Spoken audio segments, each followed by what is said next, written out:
Bijan Robinson joins with the first pick today on behalf of Old Spice. Check out walmart.com/School of Swagger and join Old Spice, Walmart, and Big Brothers Big Sisters in their commitment to ensuring no student drops out of high school due to lack of confidence. Sign up and become a mentor today. Bijan, it's so good to talk to you. I know you're probably ready to have this process over. And as people who cover the draft, I think I'm ready for it to be over too. It's just too much.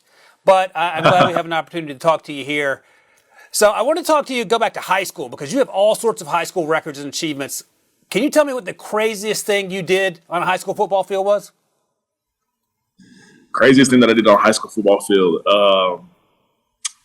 So it was my senior year, and we were playing. So it was a team called Desert Edge, and they were really, really good team. The year before, my junior year, they held me to just 98 yards, and I was like, that was a failure for me. I was sad. I had 3 fumbles that game. They did a really good job my junior year, but then my senior year we played them once again, a really good team, and I was like, all right, I have to step up for this game. But I finished that game with 450 yards and 6 touchdowns. And every time I touched the ball, something was about to happen. You had the whole stadium on both sides. Even the other team was the other fans were cheering. They were like, "What is going on?" They just didn't understand what was happening in that game. And for me, obviously, it's a gift from God, but I was in some type of element. But that was probably the craziest thing that I did on the high school field. That was special. That was special. That seemed to carry on over to your college career. So, question I have for you is that There's no question, take out the position, that you're a top 10, maybe even a top 5 talent in this year's draft class. And all the stuff that you read out there, never draft a running back in the first round or take a running back late because the position has been devalued. As you talk to teams, and I'm sure you've had a lot of visits, a lot of Zoom calls, do you get that same sense going into this draft? Or do you think that you could potentially go in the top 10? Yeah, no, I think it can most definitely happen. I don't get that sense at all. Even just talking to teams and, just the relationship that we're building. I feel that it would be, obviously a blessing to be, looked at because, they're considering me as one of the top guys. And, for me being a running back and in my position, I think it's important to value the things that the running backs are able to do now. For me, be really versatile. I can play receiver, play slot, play running back, obviously, at such a high level. And I think that the NFL teams see that, and the NFL teams value that very much, more than just a one-dimensional type of guy. And for me, I think it's important to have that kind of guy on your offense, on your team. Even just a guy that just wants to learn and become the greatest player that he can be, which I'm trying to do. I think that's what they see, and they value that a lot. So I think that, obviously it'll be such a blessing to crack that mold and what people think with not drafting running backs in the top 10 or as high as they can go.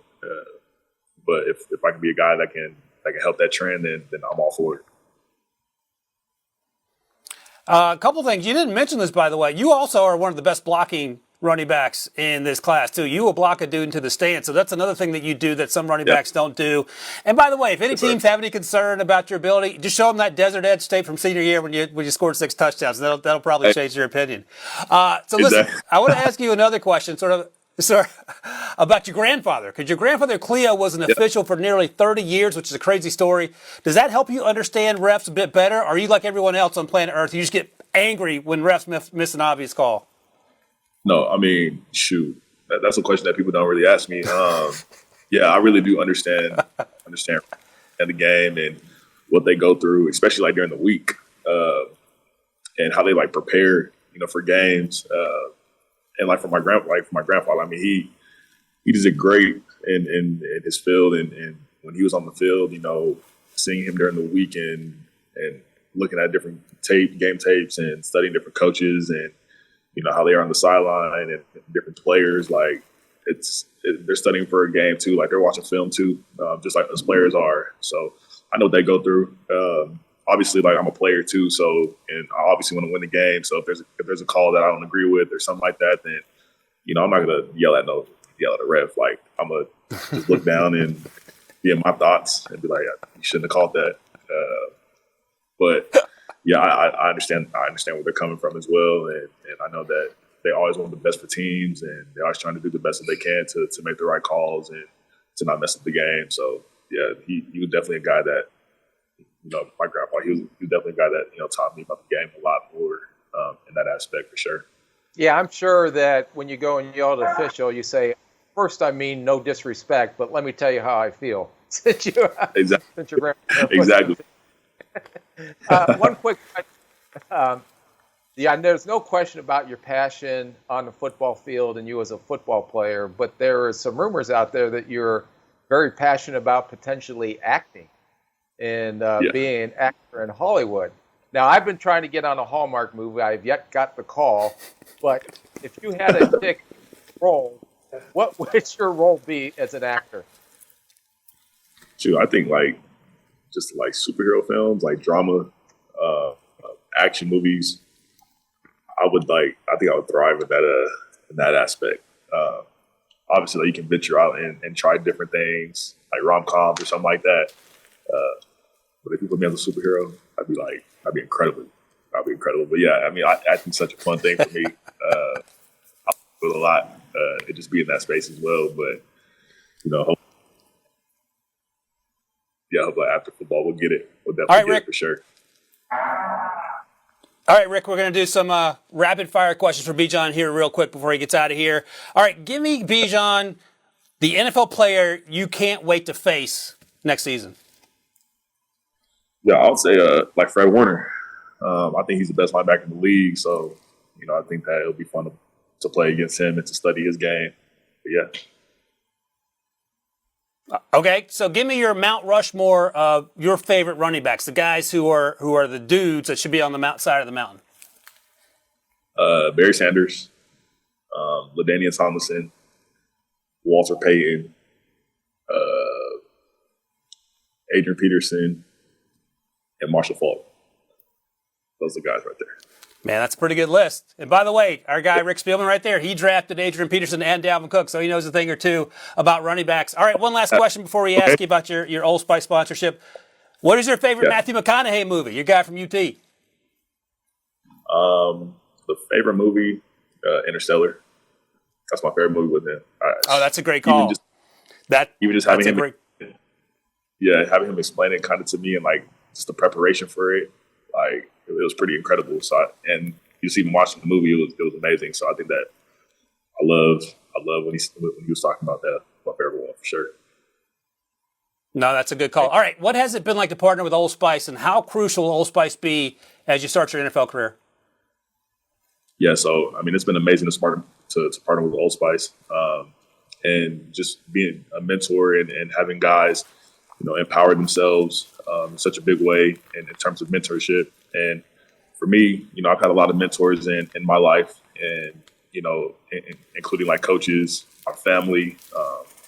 There's a guy named Kevin Washington who really mentored me, throughout my process of college, and how he built my faith and how he built so much positivity in me. And I think that it's really important, for the big brothers, big sisters, because there's so many kids that just don't have that same mentorship. And I think it's important for people, to even sign up for Old Spice School of Swagger, just because there's over 30,000 kids that, are on the waiting list and that don't have the opportunity to, graduate high school and go to school. So I think that's important, for people to have those mentors, and for kids to have those mentors, especially at a young age, in order to succeed what they want to succeed in life. But Old Spice is doing amazing, and I'm really happy to partner with them and to be a vessel and be a mentor of myself for them, and really encourage people to want to be a mentor for those kids as well at the Big Brothers Big Sisters. So that's why I'm here, and it's been amazing. That's a great message, Bijan. Thank you so much for your time. Good luck Thursday and good luck next season. Yeah. Just pretend every team is Desert Edge and you'll run for 2,000 yards easy. Exactly. That's what I'm going to do. But no, yeah, thank you guys for having me on here for sure. All right. Good luck Thursday night. We'll be a running back taken in the first round. Man, appreciate you guys.